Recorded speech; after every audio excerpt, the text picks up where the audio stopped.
જય જવાન જય કિસાન મિત્રો, આજે એક વડીલ ભોપા રબારી છે જેને આપણે એની હારે મુલાકાત કરી અને એની બધી વાતચીત કરી, ઢોર ઠાકરનો આ તે.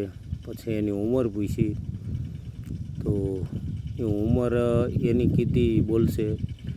તમે વિડીયો સાંભળશો તમને ખૂબ મજા આવશે અને તમે દાંત કાઢશો કે આ બાપાની આપણે જોતા ઉંમર લાગે 80 વર્ષની, પણ તમે એના મોઢેથી સાંભળીએ આપણે કે જો કેટલી ઉંમર ગઈ હશે, હજી એને કેટલા હોસલો હોય છે આ જીવન જીવવાનો.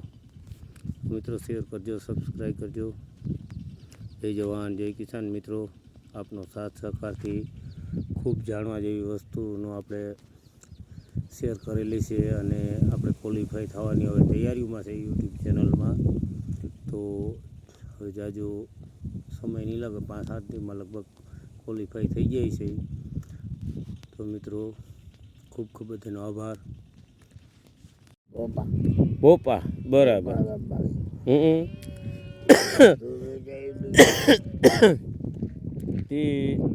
તો લાલપર તો બહુ જોયા નથી તમને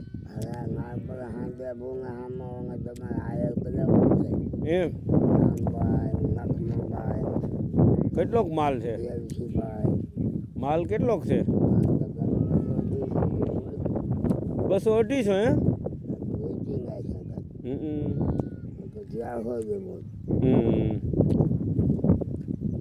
એ બાજુ બધે વરસાદ નામી ને, વરસાદ વરસતા આવો ને.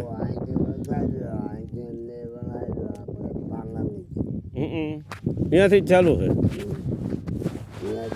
ત્યાં શું પછી કપાસ થતા કે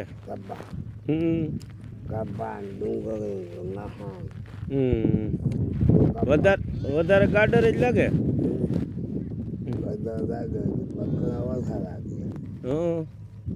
પછી દૂધનું શું કરો? માવો કરીને માવો વેચો એમ ને? ના ના, હા તો એ તો બરાબર. હવે તો પછી લાલપુર રોકાહો ને? પછી વળી દિવાળી પછી હવે વાંડીએ નથી આવવું. અરે હજી મારે ભોજા બેડી જવું છે, ત્યાં એક જમીન છે ચક્કર મારવા જવું છે. એમાં મગફળી સોયાબીન, આમાં એ કંઈક માંડવી ને કંઈક સોયાબીન એવું બધું વાવ્યું તો અમારે અહીંયા વરસાદ 8 દિવસ બંધ જ નથી થયો. કાયમ આવે, આજ એક નથી આવ્યો.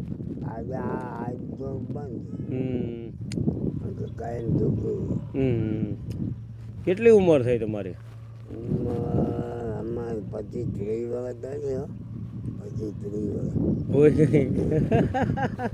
25-30 તો દીડકા તમે હતી 80 ની આસપાસ. એવું નહીં, 45 તો મને થઈ ગયા. તો તમે માસ મોટા નહીં હો.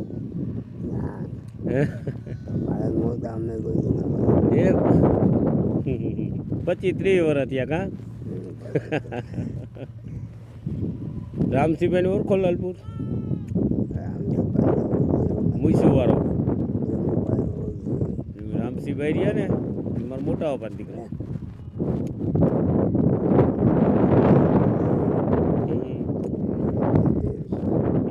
પછી કપા ઉપાડીએ તમારે દેવાનો કે એમ? ખાલી ઉપાડી દેવાનું. બેહવાનું કે એ તો મજા આવે ત્યાં બેહવાનું ને. ઉમે પટેલિયા બેહાડે ઓછા નહીં. બાસ્કી પણ એવડી બાપા શું ભેગી રાખી કે આ તો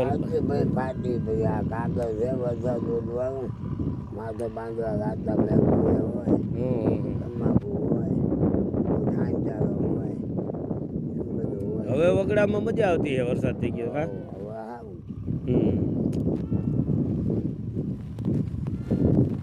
મને એમ થયું કે આ દ્વારકા બાજુના છે. હું કહું દ્વારકા બાજુના એક બાપા આવે ને, એ ઓલી ધાર ઉપર રહીએ. એની હારે એક વખત તમે બેઠા હતા, બહુ મજા આવી વાતો કરવાની. પણ તમે આ દાઢી દેખીને મને એવું લાગ્યું નામ તો મને યાદ નથી એની તેથી કીધું હતું પણ હવે નામ મને કંઈ યાદ નથી રહ્યું. હાલો તો બાપા રામ રામ. ના હવે અત્યારે હજી ઓલી વાડીએ ચક્કર મારવા જવું છે પછી કાંઈક કે આયા તો એક દી જ રોકાવાના છો ને કાલ તો વ્યા જાઓ ને પાછા. ભલે ને પાણી પાણી ભરવું હોય ને તો આમ સમજો ગરેડામાં થઈને ત્યાં ઓલી કુંડી પાણી આવતું હોય છે ટાંકોન છે ત્યાં પીવાનું પાણી ભરવું હોય ને તો